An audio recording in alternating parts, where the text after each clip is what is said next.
Any questions? Yes, please. Yes, a question to the fabless and ASIC approach presented by Doug and Sujay here. If the ASIC model had that kind of contention of being squeezed between the customer and the fabrication, along came the so-called fabless ASIC. Was that an even worse idea? Because these guys even gave away the manufacturing, and then they were really between a rock and a hard place. How about a fabless general purpose standard product ASIC? Are you kicking the head? Are you talking about eASIC? I don't care. No names here. Yeah, I mean, I think there have been multiple ways to slice the pie, and most of them have been sliced at very clear boundaries. Where it's fab or it's the design, for example, was an obvious place to slice it.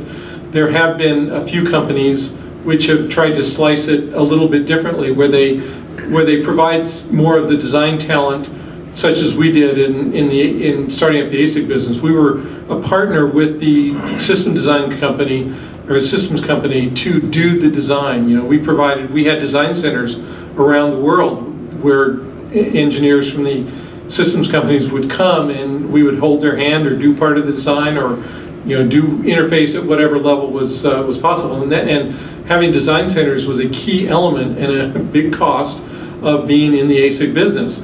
And so over time, the tools got better, the systems companies got smarter, and they needed a lot less hand-holding.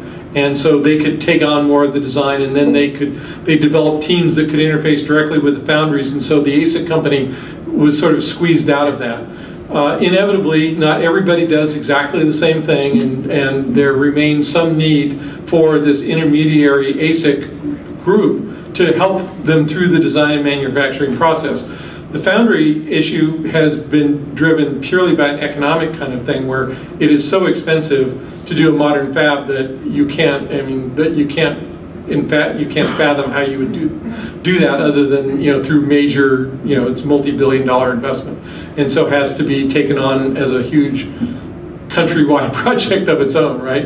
Or you be an Intel or whatever. So there's always a niche, right? And there's probably a niche for the traditional ASIC design hand-holding, but I can't believe it's very large.